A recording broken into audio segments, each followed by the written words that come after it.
ไอพี่ดูไล่สดมาได้ต้องมาหาไอ้เห็นไหมเมียเคยเบียดกันกันไปเด็กก็ได้ใจเด็กน้อง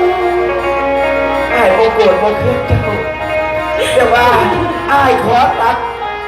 สำหรับไก่อภรได้เอาปอดกันขอบ้านได้พี่สายเด็ดใจด้วย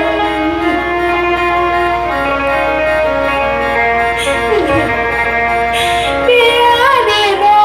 นบ่มีไรคิดเด็ดใจทั้งลูกและค